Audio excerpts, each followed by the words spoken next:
Hello traders, welcome to our channel the trading at. कैसे हम सभी लोग, उम्मीद करता हूँ कि आप सभी लोग ठीक ठाक होंगे, खैरियत से होंगे।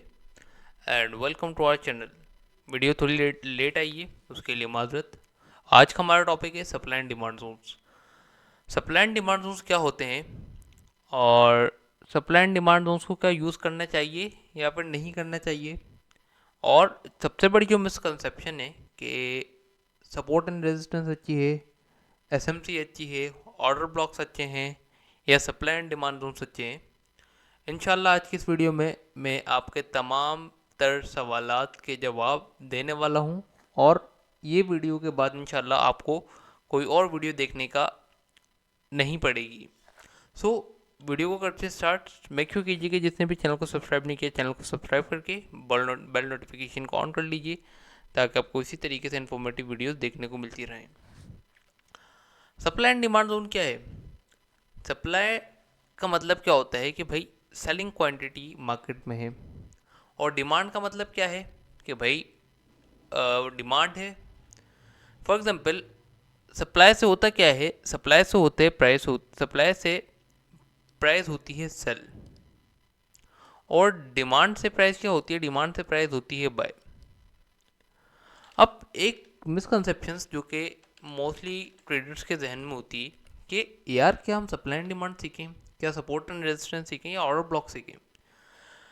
चाहे वो सप्लाई एंड डिमांड जोन्स हो, चाहे वो सपोर्ट एंड रेजिस्टेंस जोन्स हो, चाहे वो ऑर्डर ब्लॉक या एसएमसी के कोई भी जोन्स हो, तमाम की तमाम चीज़ें बिल्कुल सेम होती हैं। बस इसके कॉम्प्लेक्स नाम रख दिए गए हैं, इनके नाम चेंज करके काम वही सेम है।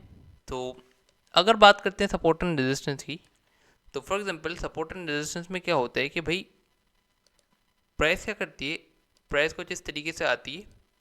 अगर कहीं भी प्राइस ने कुछ इस तरीके से जाके अपना स्ट्रक्चर ब्रेक कर देती है, तो इस केस में आप लोग क्या मार्क करते हैं? ये आपका था रेजिस्टेंस कुछ इस तरीके से, ठीक है।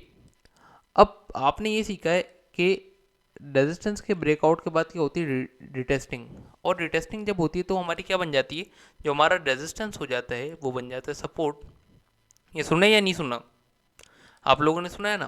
तो जिस तरीके से अगर ये हमारा रेजिस्टेंस था, यहाँ पे ये जो हमारा क्या था, यहाँ पे ये जो हमारा रेजिस्टेंस था, अब वो हमारा क्या, वो अब हमारा एज अ सपोर्ट एक्ट कर रहा है। तो इसी तरीके से अगर हम एसएमसी की बात करते हैं, तो ये हमारा यहाँ पे क्या होगा? रेजिस्टेंस के पास यहाँ पे हमारा होगा ऑर्डर ब्लॉक, ठीक है। यहाँ पे क्या होगा? यहाँ पे हमारा होगा बीरिश ऑर्डर ब्लॉक। अब फॉर एग्जांपल प्राइस ने इस बीरिश ऑर्डर ब्लॉक को ब्रेक किया, और इस बीरिश ऑर्डर ब्लॉक को ब्रेक करने के बाद रिटेस्टिंग कर रही है, तो यहाँ पे क्या बन जाएगा? यहाँ पे बन जाएगा ब्रेकर ब्लॉक। समझ में आ रही है बात? और supply and demand, support and resistance बिल्कुल ही सेम चीज़ है, ठीक है। अब देखिए, काम एक ही है, बट नाम चेंज है। इसी तरीके से अगर बात करते हैं भाई किसकी? सपोर्ट की, ठीक है। अगर बात करते हैं भाई फॉर एग्जांपल ये वाली सपोर्ट की, कि भाई प्राइस ने मल्टीपल टाइम सपोर्ट ली, ठीक है। तो रेजिस्टेंस और सपोर्ट क्या होता है?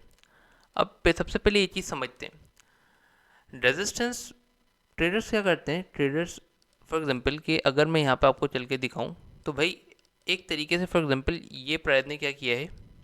ये प्राइस ने एक यहाँ से गिरी है, फॉर एग्जांपल कहाँ से? प्राइस यहाँ से गिरी है। तो ट्रेडर्स क्या करते हैं? ट्रेडर्स करते हैं यहाँ पे लगा देते हैं लाइन कुछ इस तरीके से कि यार ये हमारा एक रेजिस्टेंस का लेवल है, ठीक है। अगर प्राइस यहाँ से आएगी तो हम सेल देखेंगे। बट इतना सा इसमें फ़र्क है कि रेजिस्टेंस की लाइन की जगह जोन्स को बना देना, इसको हम क्या कहते हैं? रेजिस्टेंस की जगह, लाइन की जगह लगाना जोन्स, इसे हम बेसिकली सप्लाई जोन्स कहते हैं और डिमांड जोन्स कहते हैं। यही सिंपल सी बात है।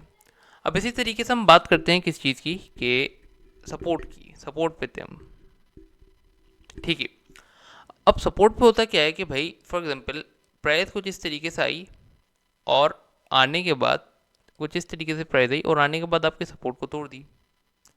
अब आपकी सपोर्ट पे आ गए फॉर एग्जांपल प्राइस। अब अगर हम बात करते हैं मल्टीपल कॉन्सेप्ट्स की, तो ये हमारी क्या है? ये हमारी है भाई एज अ सपोर्ट। आप सबको पता है कि भाई ये हमारी सपोर्ट है, और इस सपोर्ट से क्या होगा? इस सपोर्ट से प्राइस होगी बाय, ये सबको पता है, ठीक है। अब अगर आप यहाँ पे एक लाइन लगा देंगे खाली कुछ इस तरीके से, तो ये हमारी होगी एक सपोर्ट।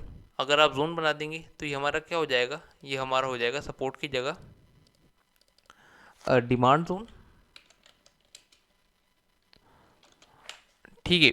और तीसरी चीज़ ये कि भाई अगर आप क्या कर देते हैं, अगर आप यहाँ पे देखेंगे, अगर इन एसएमसी टर्म में बात करूँ कि भाई या प्राइस ने तो काफ़ी ज़्यादा यहाँ से बड़ी वेव दी है। फॉर एग्जांपल ये मैं आपको एक आइडिया बता रहा हूँ कि यार प्राइस ने तो यहाँ पे से काफ़ी ज़्यादा एक बड़ी वेव दी है, तो इस वेव के देने के बाद प्राइस ने क्या किया, अपना स्ट्रक्चर ब्रेक किया है, ठीक है। कुछ इस तरीके से प्राइस ने वेव दी है और वेव देने के बाद प्राइस ने स्ट्रक्चर ब्रेक किया है। अब ये जो हमारी लास्ट बेरिश इनगल्फिंग कैंडल है ना, तो ये हमारा एक बुलिश ऑर्डर ब्लॉक है कि अगर फॉर एग्जांपल अगर प्राइस आती है इस एरिया पे तो हम यहाँ से बाइंग देखेंगे। तो इन एसएमसी टर्म अगर ये आपको जिस तरीके से प्रीवियस रेड कैंडल भी मार्क करते हैं तो ये हमारा क्या बन जाता है, ये हमारा बन जाता है ऑर्डर ब्लॉक। देख लीजिए यही सेम चीज़ है, बस नाम डिफरेंट है बट काम सबका सेम है। डिमांड जोन्स, सपोर्ट या ऑर्डर ब्लॉक, सबको पता है कि यहाँ से क्या होगी, यहाँ से प्राइस बाइंग होगी। इसी तरीके से अगर हम यहाँ पे लिख लेते हैं डिमांड जोन की जगह सप्लाई जोन्स, सपोर्ट की जगह हम यहाँ पे लिख देते हैं रेजिस्टेंस, और ऑर्डर ब्लॉक की जगह हम यहाँ पे क्या लिख देते हैं, ऑर्डर ब्लॉक की जगह हम यहाँ पे लिख देते हैं बेरिश ऑर्डर ब्लॉक। अब यहाँ से आप सबको पता है कि प्राइस क्या होगी भाई, अब ये बेरिश नाम आ गया, रेजिस्टेंस आ गया, सप्लाई जोन आ गया, आपको पता है कि यार अब इन एरिया से प्राइस सेल होगी। बस यही है डिमांड जोन्स, यही है सप्लाई जोन्स। कुछ इतना हार्ड टॉपिक नहीं है, एक ही चीज़ को बार बार रगड़ रगड़ के डिफरेंट डिफरेंट नाम दे के डिफरेंट डिफरेंट कॉन्सेप्ट बना लिए। ट्रेडिंग को आपने आप लोगों ने फालतू में ही इतना कॉम्प्लेक्सिटी कर दी। सिंपल सी बात है, सिंपल सिंपल चीज़ें रखेंगे तो जब ही आप लोग एक अच्छे एग्जीक्यूशन की तरफ जा पाएंगे। देखिए अब मैं यहाँ पे एग्जांपल्स देता हूँ, इस तरीके से आप ये देखिए, ठीक है। अब आपको नज़र आ रहा है कि यार आप लोगों का ट्रेंड बुलिश है और काफ़ी ज़्यादा बुलिश है, ठीक है। अब आपको नज़र आ रहा है कि यार आप लोगों का ट्रेंड बुलिश है। अब ये देखिए आपको स्ट्रक्चर नहीं मालूम, आपने को ने देखा कि यार एक ये हाई लगा, ये लो लगा, प्राइस ने क्या किया, प्राइस ने इस हाई को ब्रेक कर दिया। अब जब प्राइस ने इस हाई को ब्रेक किया तो आपको क्या नज़र आ रहा है कि यार ये तो हमारा एक रेजिस्टेंस था। आपने फॉर एग्जांपल यहाँ से कुछ इस तरीके से लाइन लगा ली कि यार ये हमारा रेजिस्टेंस जोन था, अब यहाँ से प्राइस आएगी तो हम बाई करेंगे। ये देखिए रेजिस्टेंस पे प्राइस आई, यानी कि यहाँ पे कौन सा कॉन्सेप्ट अप्लाई हुआ, ब्रेकआउट एंड रीटेस्ट का, ठीक है। अब इसी तरीके से हम बात करते हैं कि भाई सप्लाई जोन्स वालों की। अब ये देखिए ये सप्लाई जोन था, ठीक है। अब ये सप्लाई जोन यानी कि ये जो रेजिस्टेंस है आपका, जब क्या हुआ, जब ये रेजिस्टेंस आपका ब्रेक हुआ तो यानी कि ये सप्लाई जोन जब आपका ब्रेक हुआ तो अब ये किस में कन्वर्ट होगा, ऑब्वियसली बात है डिमांड जोन में, क्योंकि आप लोगों को पता है कि resistance become support and support become resistance. और इसी तरीके से अगर हम बात करते हैं किस चीज़ की कि यार ये हमारा एक बेरिश ऑर्डर ब्लॉक था, ये पूरा प्राइस ने बेरिश ऑर्डर ब्लॉक को ब्रेक कर दिया, तो अब हमारा क्या बन गया, ये हमारा बन गया ब्रेकर ब्लॉक। इसी तरीके से बिल्कुल सेम कॉन्सेप्ट्स बार बार रिपीटेडली बेसिस के ऊपर वर्क करते हैं। इसी तरीके से प्राइस ने बेस ली, यहाँ पे रिट्रेसमेंट ली, अगेन प्राइस ने जाके ब्रेक कर दिया, अगेन आप वही सेम चीज़ देखेंगे। इसी अब जितने भी प्राइस जाएंगे ना आप यही सेम चीज़ देखते जाएंगे कि ब्रेकआउट एंड रिट्रेस देखिए कितने अच्छे तरीके से काम कर रहे हैं। ये देखिए, इसके बाद आप लोग ये देखिए, जितना ज़्यादा आप अपनी ट्रेडिंग को सिंपल करेंगे ना उतना ज़्यादा आप प्रॉफिटेबल होंगे और उतने ही ज़्यादा आप लोग इन फालतू के शॉर्ट से दूर रहेंगे, ठीक है। एग्जीक्यूशन के लिए वी से रखें, लेवल मार्किंग के लिए आप सपोर्ट एंड रेजिस्टेंस भी ड्रॉ कर सकते हैं। बस नाम कॉम्प्लेक्स है, जैसे कि हम बोलते हैं कि भाई हम लोग मार्क करते हैं order block, F hidden order block, सब प्राइस आती है उनके ऊपर हम वॉल्यूम के साइन देखते हैं। इस तरीके से अगर आज की बात करते हैं तो ये देख लीजिए, ये था क्या था, प्राइस ने स्ट्रक्चर ब्रेक किया हुआ था M30 का, M30 का प्राइस ने स्ट्रक्चर ब्रेक किया हुआ था, यानी कि प्राइस ने रेजिस्टेंस ब्रेक किया हुआ है ना यार। ये सप्लाई जोन भी था, रेजिस्टेंस जोन भी था, प्राइस ने ब्रेक किया, ब्रेक करने के बाद रिटेस्ट हुई और रिटेस्ट होने के बाद ये देख लीजिए कि अभी यहाँ से उठ रही है, या आप इसको ब्रेकर ब्लॉक जोन भी कह सकते हैं, ठीक है। प्राइस रिटेस्ट हुई, अब यहाँ से उठ रही है। सो इसी तरीके से यही लेवल्स काम करते हैं। जैसे कि फॉर एग्जांपल अब देख सकते हैं आप लोग कि भाई हम लोगों ने ये एरियाज मार्क किए हुए हैं, ये हमने एफ वगैरह मार्क किए हुए हैं, बट ये जो मेजर एरियाज हैं जैसे क्या यहाँ पे लिखा हुआ है ऑर्डर ब्लॉक, तो ये क्या है, ये सपोर्ट है और क्या है, यही डिमांड जोन है और क्या है, जहाँ से प्राइस गिरी है वो H4 का एफ है। तो आपका एफ क्या है, आपका एफ सप्लाई जोन है, ठीक है। और अगर आप यहाँ पे थोड़ा सा जूम करके देखोगे तो ये आपकी एक कुछ इस तरीके से सपोर्ट थी, जो कि सपोर्ट ब्रेक होकर एज अ रेजिस्टेंस एक्ट कर रही है। तमाम चीज़ें सेम है, जितना कॉम्प्लेक्स रहेंगे, जितना चीज़ों में उलझेंगे, उतना ही आप लोगों के लिए नुकसान है।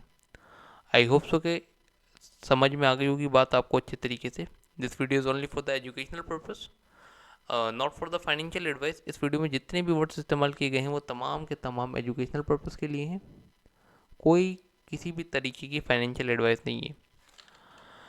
मिलते हैं इंशाल्लाह नेक्स्ट वीडियो में, तब तक के लिए दुआ में याद रखिए। टेक केयर और अल्लाह हाफिज़।